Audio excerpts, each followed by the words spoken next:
Hey everyone, what's up? Zuda coming to you once again. Actually, first time in a long time that I've come with a YouTube video that's been a commentary.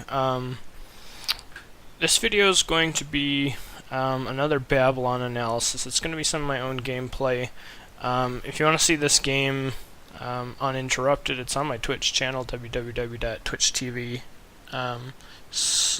/SudaZuda, and then go to the video sections. It's right there. I had a lot of requests to do more Babylonian gameplay after I did the Babylon 101 video, so that's what this is going to be.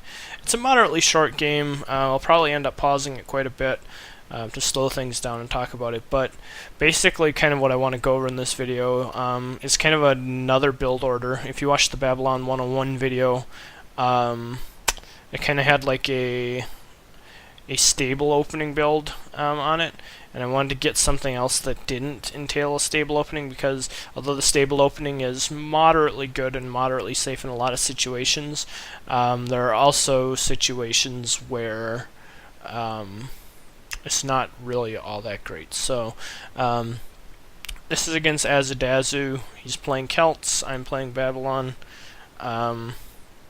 Note that I don't think Celts are his main civ, and Babylon definitely isn't my main civ. I've played a little bit of Babylon since release, but I mean, they're a new civ, so a lot of Babylon at this point is a lot of guesswork, but this is my best guess, and usually best guesses from higher tier players end up being what becomes like socially accepted as like the normal thing to do. So you can see my build has been so far the exact same as was in the Babylon 101 video.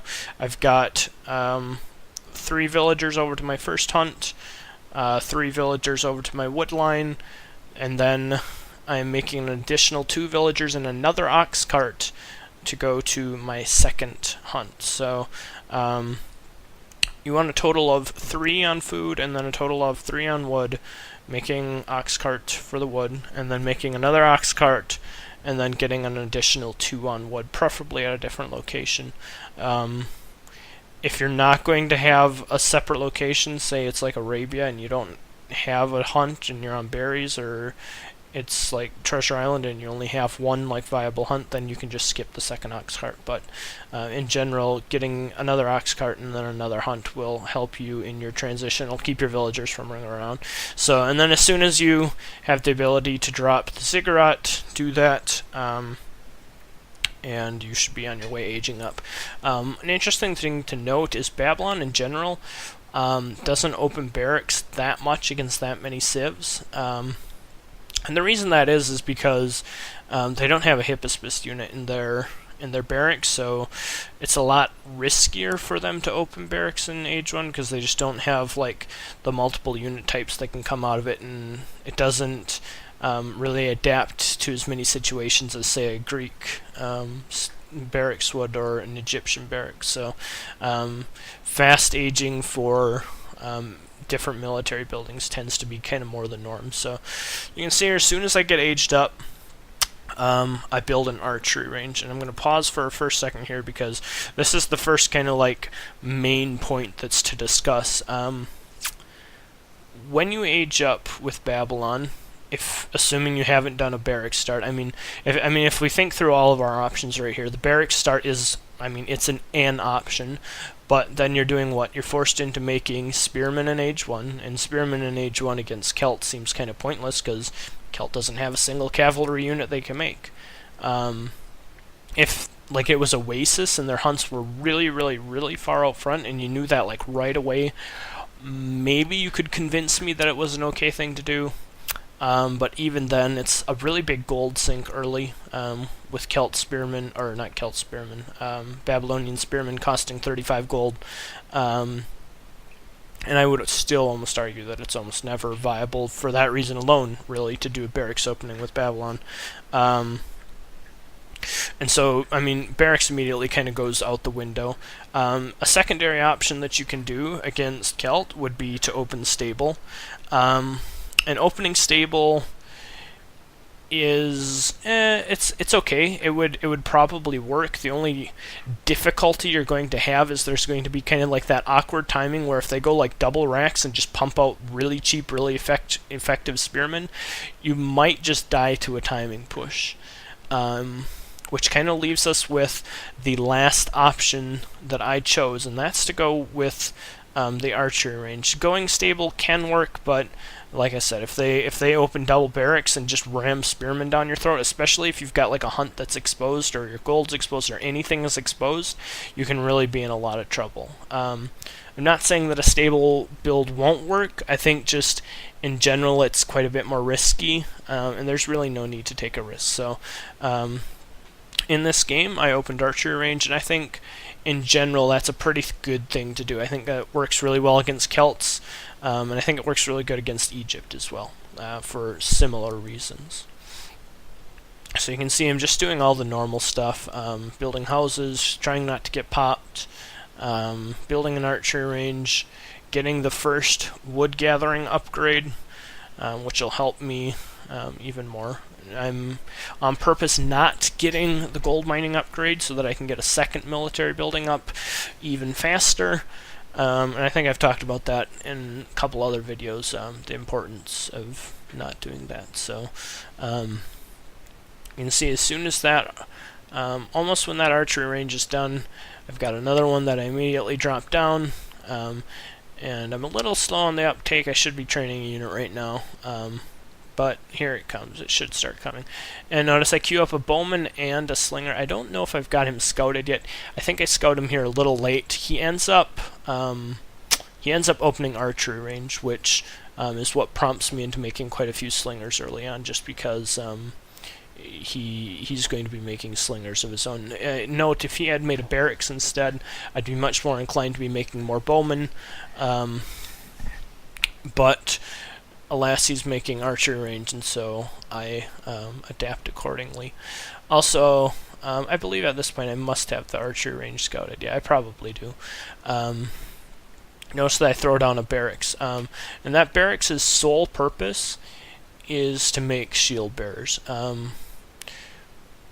Spearmen are really pointless. I mean, I've said it already, but I just want to emphasize: don't ever make spearmen against Celts, just because they don't have cav units. It's just not good. You don't need spearmen. So here comes one barracks, and I believe I open another barracks immediately after that, just to get a high shield bearer count. And I think this core composition for Babylon is kind of what you want in this matchup.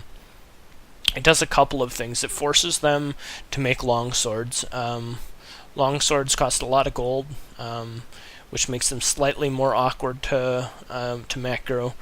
It forces you into having kind of like a 3-unit composition that works pretty good against slingers, especially if he goes really slinger heavy. Shield bearers are incredibly effective against. Yeah, there's the archer range, so I did have it scouted. Shield bearers are incredibly effective, and then I scout the barracks too. So I kind of see his whole army there. I see what he's got. I know he's got a lot of slingers, and he's also got a barracks, which probably means he's going to make. Which probably means that he's going to be making some long swords, and he gets a scout on what I have as well. So, I mean, at this point, he knows what I have, I know what he has, and I really, there's nothing that's going to be too surprising for either player. So, I mean, I'm going pretty slinger heavy because I know he opened with a lot of slingers, but I'm also mixing in a few bowmen. You can see a couple bowmen are coming out, just with the sole purpose of having a little bit of extra, extra multiplier against the long swords that are surely going to be coming. And then I drop a stable, and that kind of just rounds out. That just kind of rounds out the composition. Notice, my shield bearer play kind of forced him into making long swords, and then as a response to the long swords, I'm going to make anti-infantry, and Celts really need all of their unit types to be effective. I know that may sound weird. Like all civs probably need all of their units, but even more so, I would say Babylon needs all of their unit types. When they don't have all of their unit types, their army really feels like it's lacking. I mean, of course, in this matchup, we can forget about the this spearman, but in all other matchups, you really do need all 5 of the unit types, because not having all 5 of the unit types is really a hindrance. So see, right now I've got a pretty good army. I've got a pretty good mass. His mass is pretty good as well, but he doesn't really want to directly engage because his barracks seem to be a little late. He holds off on the engage because I have quite a few shield bearers, which I think kind of scares him off a little bit, just because he doesn't have that much to really kill them. So you can see my composition kind of starting to fill itself in. I've got a lot of slingers, because I know he's got a lot of slingers. I've got a pretty good number of shield bearers, and even more coming up, and I'm starting to add in that cav, and that whole big mass kind of all together, when positioned well, actually does a pretty good job of dealing with him. So here comes the big fight. You can see he doesn't really have that many longswords, which I think is really his big mistake, because notice that little move I did right there. First of all, notice he doesn't have that many longswords. He has maybe, I'm going to back up here a little bit. We're going to back up to like right where that fight happened, because I want to pause it there just for a second. So here we can see, let's just analyze the composition a little bit. He's got like 1, 2, 3, 4, 5-ish, maybe longswords. A pretty good number of spearmen, maybe another 5 spearmen, and then a so-so number of slingers. I've definitely got more. I mean, at this point, I've out-macroed him quite badly. But still, the important thing is watch how I control the shield bearers. One thing you don't want to do, and this is where I was talking about positioning, you don't want to just ram everything in, because the weakness here of this composition is if both sides just smash in, I fight my shield bearers against his longswords, while the ranged units kind of just hit back and forth and don't really do much. And then he's left with, like, some of his tank line is left, and most of my tank line is dead. So notice the second that he hard engages, I grab my shield bearers and I start to move them around. I don't like hard engage on his units. I just start to back them off, still making sure that they maintain that tank line in between his units, but at the same time not allowing them to directly engage the infantry units, so that they will get killed even quicker.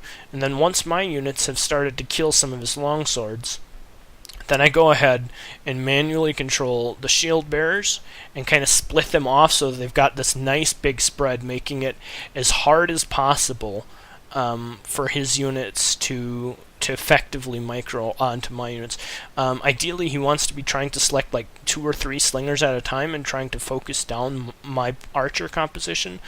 But if he's not doing that perfectly, notice the spread of the shield bearers. That's going to result in a lot of his units just hitting my shield bearers, which isn't going to be good for him. It's going to be doing very minimal damage. And as a result of that, I end up winning the fight pretty hard. If I would have engaged all my shield bearers directly into his infantry line, I probably still would have won, but I would have probably won by a less margin. And so you can see now I go back. This is a really important thing, actually. It's really important to go back after you've had a fight.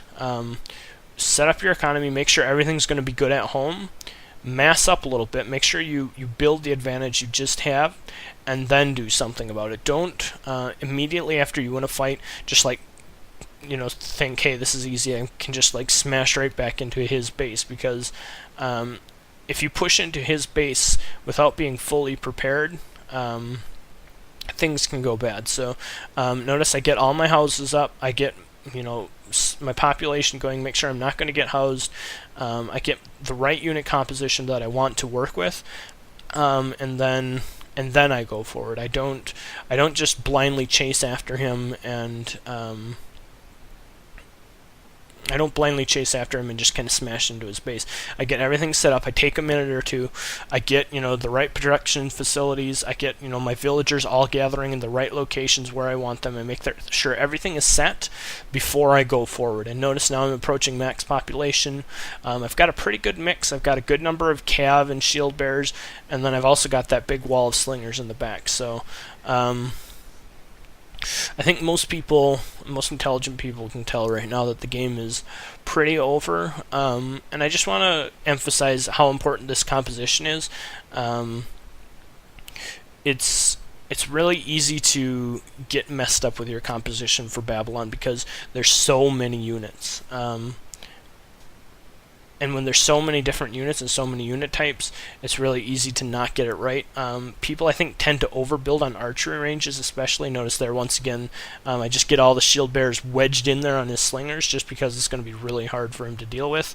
And he calls good game, and that's where the game ends. But what I was saying is it's really easy for a lot of people to overmake on archery ranges and not have enough of the tank line. Having a tank line, especially when you have a lot of archers, is very, very important. If you think about it this way, the tank line doesn't do a lot of damage, but the archer line does do a lot of damage. And if you don't have anything out front of your damage line, then your damage line is just constantly running around and going back. And if you have too much tank line, then you're not doing a lot of damage, but you're not dying really fast either. And so it's finding that balance between the tank line and the damage line, and like kind of evening that out and finding that right sweet spot that a lot of people have trouble with. I have trouble with it myself, but when in doubt, don't just like constantly spam archers. Make sure you have some sort of a tank line out front. And also just make sure you have a lot of production in general.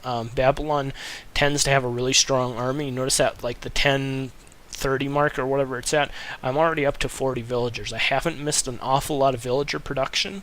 And with the ox carts gathering very efficiently and being able to build town villagers while you're aging and all that kind of stuff, you really can kind of build an economic advantage going in towards the mid and late game. So you really want to make sure you use that. Really want to make sure you use that and just have a good composition and a good mix. So hopefully this game kind of helped you. I don't think anything else too interesting happens here. I think we just chat for a minute and then I go back. If you have any questions, make sure you feel free to ask me, either on YouTube or in my Twitch TV chat channel, anywhere you want. If you haven't already, feel free to follow me on Twitch. I've been streaming a lot lately. I'm trying to stream almost every day, especially during the weekdays, so make sure you come check it out. I've got the schedule down here. Basically, it's Monday, Wednesday, Friday at 2:30 Central Standard Time, and Tuesday, Thursday at 10 Central Standard Time, and on the weekends it'll kind of be whenever I feel like it. But that's it for this video. Hopefully you enjoyed it. Hopefully you learned something, and I'll try and get another one up soon. So thanks for watching.